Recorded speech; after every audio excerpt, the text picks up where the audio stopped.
Good morning po. Magandang umaga po sa atin. Buksan po natin ang ating mga Bible sa Psalms 112. At ang devotion po natin ngayon ay nilagyan ko ng title ng ang susi sa pagpapala. Basahin ko po muna yung verse. Sabi ng Psalms 112, sa Tagalog ko na lang po basahin. Mas maintindihan. Pasensya na po kayo sa boses, medyo pigil pa yung labas kasi medyo kagagaling lang po natin sa malat. Sabi dito, purihin si Yahweh, mapapalad ang tao na kay Yahweh ay gumagalang at taus-pusong sumusunod sa kanyang kautusan, ang kanyang lipi magiging dakila, pati mga angkan ay may pagpapala. Magiging sagana sa kanyang tahanan, pagpapala niya ay walang katapusan. Ang taong matuwid, may bait at tabag, ngunit sa madilim, taglay ay liwanag. Kahit sa madilim, taglay ay liwanag. Ang magpautang nagiging mapalad. Ang mapagpautang nagiging mapalad kung sa hanap buhay siya'y laging tapat. Hindi mabibigo ang taong matuwid, hindi malilimutan kahit isang saglit. Masamang balita'y hindi nagigitla, matatag ang puso't kay Yahweh tiwala. Wala siyang takot, hindi nangangamba, alam na babagsak ang kaaway niya.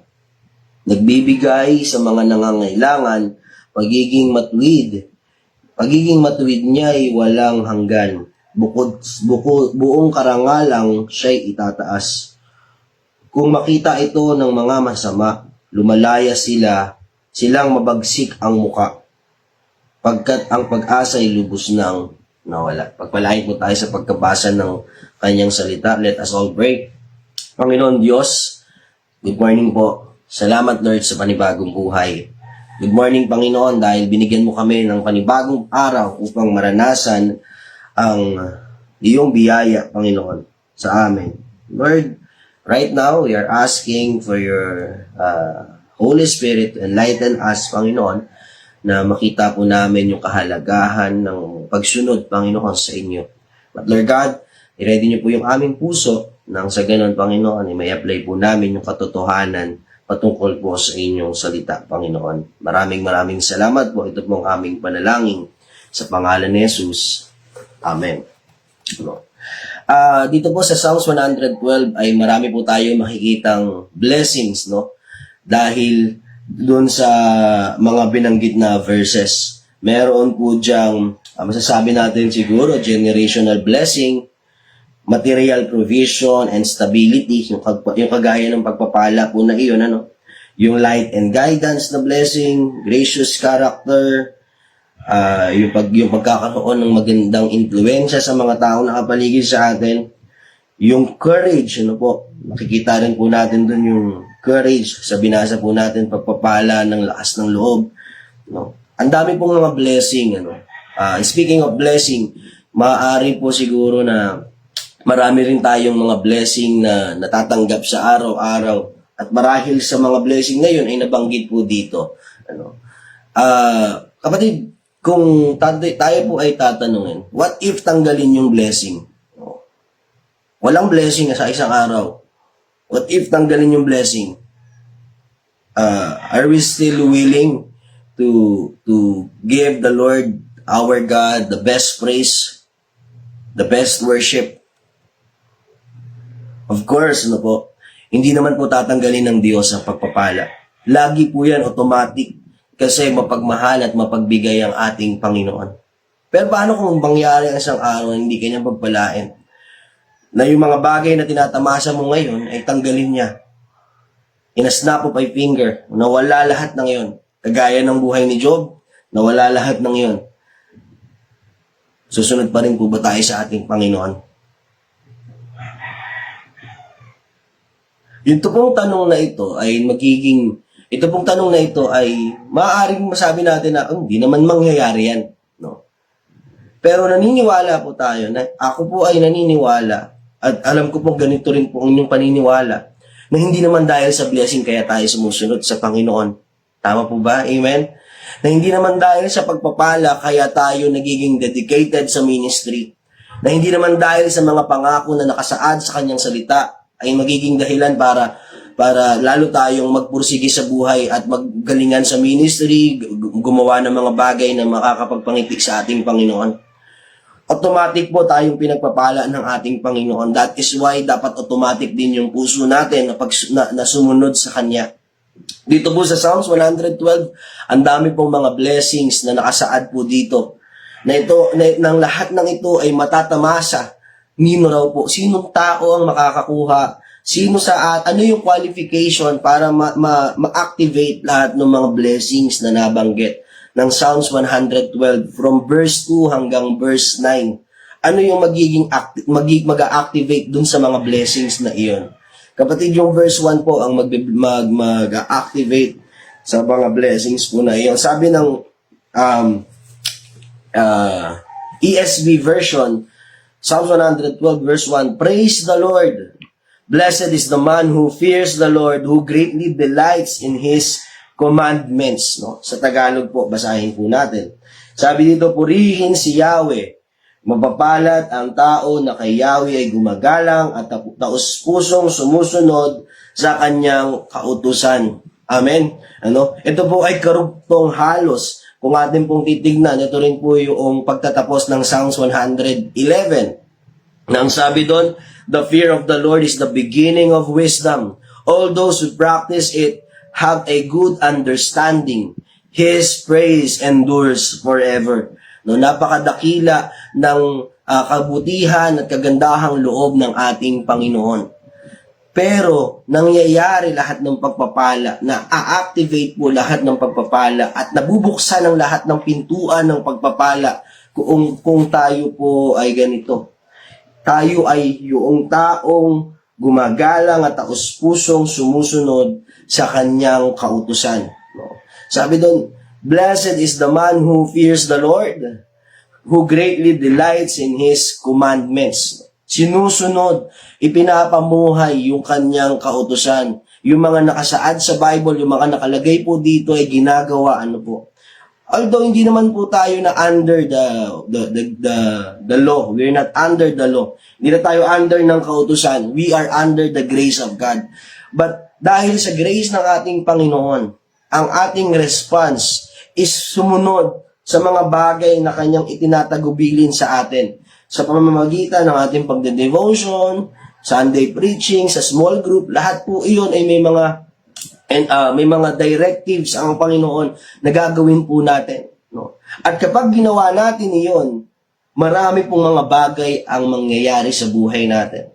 Siguro ito yung pinaka, Sabi nung pagka ginawa natin yon, sabi nung verse 2 pa lang, hindi na ng pagpapala His offspring will be mighty in the land. The generation of the upright will be blessed. Isipin niyo po yun. Kung tayo ay magkakaroon po ng puso na handang sumunod sa ating Panginoon sa lahat ng kanyang pinag-uutos, ang pangako ay yung generation natin ay pagpapalain ng Diyos. Sa kaapu-apuhan mo po ay mararanasan pa rin po nila yung pagpapala ng ating Panginoon. Kaya nga pupurihin ang Diyos sapagkat napaka-generous ng ating Panginoon sa pagbibigay ng mga pagpapala na nararapat sa atin. Maaari sabihin natin na bakit ganon? Sumusunod naman ako sa Panginoon. Pero ang dami pa rin mga paghihirap sa buhay. Kapatid, automatic po yun, Marami pa rin kung automatic ang pagpapala ng Diyos, ang mundo ay automatic din sa pagbibigay ng mga pagsubok sa buhay natin upang subukin yung ating pananampalataya. Pero mas masarap na pong mabuhay ng punong-puno ka ng pagsubok. At habang punong-puno ka ng pagsubok, ikaw naman ay punong-puno rin ng biyaya galing sa ating Panginoon.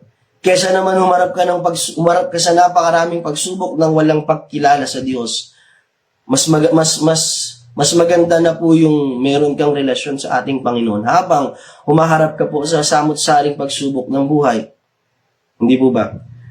Kaya nga po, kung tayo ay dadaan sa maraming pagsubok ng buhay, isipin po natin, kalaki po noon ang pagpapala ng ating Panginoon.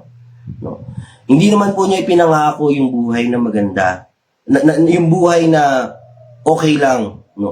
darating at darating po tayo sa mga bagay sa mahihirap na bagay at punto ng buhay natin na tayo po ay mahihirapan.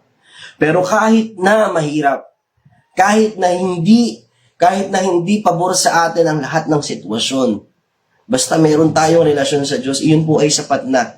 No? Amen. Naniniwala po tayo doon na kahit na ang dami-daming bagay na dumadaan sa atin at tinetest yung pananampalataya natin, hindi po tayo bibitaw sa ating pananampalataya because hindi tayo after sa blessing. After po tayo dun sa nagbibigay ng pagpapala. And you know what? There are many blessings kapag po tayo ay willing na sumunod sa ating pong Panginoon.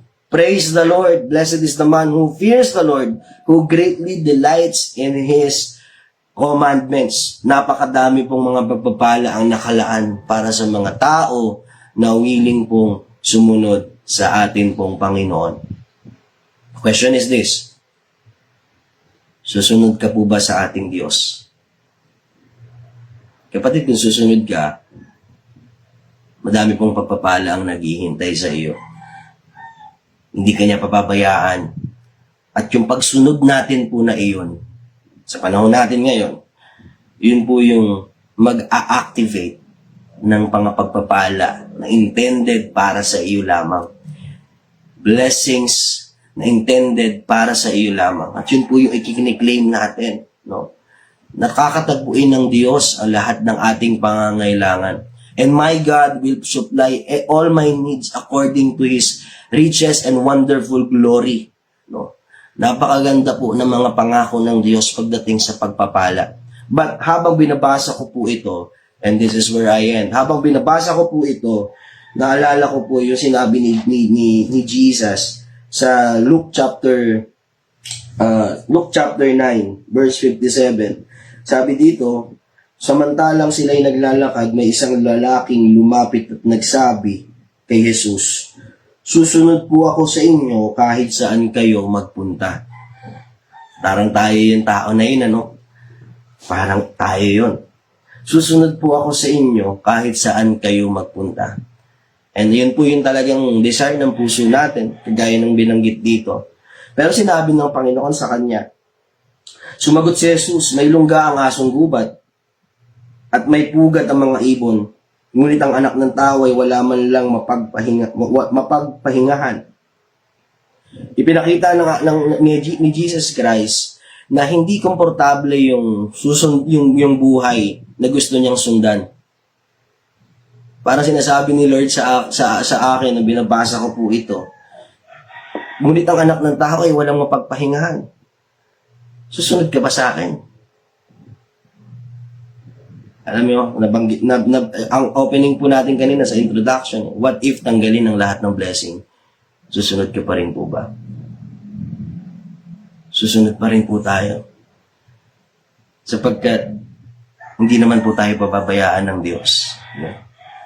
Praise the Lord. Blessed is the man who fears the Lord, who greatly delights in His commandments. Kaya ngayong araw, mga kapatid, atin pong sariwain yung verse 1. Blessed is the man who fears the Lord.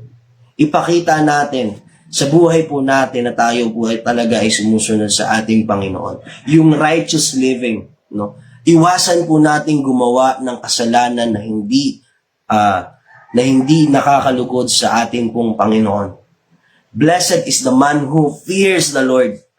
Ibig sabihin, matindi hindi yung pagkatakot na negatibo yung konteksto. Ito po yung pagkatakot na banal, no? Who greatly delights in His commandments. Because kung gagawin po natin ito, yung blessing ng Diyos ay ma-activate sa buhay natin. Kapatid, alam ko meron ka pong pangangailangan ngayong araw. Marami kang mga bagay na inilalapit sa Diyos. Pero bago mangyari yon, siguraduhin po natin na ang puso natin ay willing sumunod sa ating pong Panginoon. Good morning po sa ating lahat at salamat po sa mga nakasama po natin sa ating pong devotion ngayong umaga. Good morning po sa ating lahat. Ang pagpapala po ng ating Panginoon ay ating patuloy na maranasan. Let us all pray. Panginoon Diyos na dakila at makapangyarihan sa lahat, salamat po sa umagang ito, Panginoon. Lord, salamat dahil napakabuti mo at hindi nagbabago, Panginoon, ang inyong pagmamahal sa amin. Alam ko, Lord God, na marami sa mga buhay namin, Panginoon, ay kailangan pang i-shape, Panginoon. That's why, Lord, kami po ay handa na magpasakop sa inyo at handa, Panginoon, na i-shape yung buhay po namin ng naayon po sa inyong kalooban, Panginoon, at mga plano. Lord, dalangin ko po sa aking mga kapatid na patuloy po kaming sumunod sa inyo, Panginoon, na kahit mahirap yung sitwasyon, kahit hindi pabor sa amin, Panginoon, susunod kami sa iyo, Lord God. Dahil, Lord, alam naman po namin na mabuti ka. Ang mga taong sumusunod sa inyo, Panginoon, ay meron pang mga blessings na nakahanda. Panginoon, but Lord God, i-align niyo po yung puso namin sa isang paniniwala na hindi kami after sa blessing. We are not after for your blessing, but we are, Lord God, after for you, Lord God, alone. Sa inyo lamang kami, Panginoon. Ikaw lamang ang dahilan kung bakit kami nabubuhay at ikaw, Panginoon, ang patuloy na magiging dahilan ng mga bagay na ginagawa namin, Panginoon. Lord, salamat po sa iyong kapurihan, Panginoon, dahil naniniwala kami na magiging matagumpay ang buong isang araw na ito. Pagpalain yung mga kapatid ko na nakikinig, Panginoon, sa kabilang screen, Panginoon, naniniwala po ako, Lord God, na pagpapalain niyo po sila ng sagana at hindi niyo po sila pababayaan sa araw-araw. Muli, salamat po. Ito po ang aming panalangin sa pakapangyarihang pangalan ng aming Panginoong Yesus. Ang lahat ay magsabi ng Amen and Amen. God bless po at magkaroon po tayo na matagumpay po na linggo sa lahat po ng ating gagawin. Bye-bye!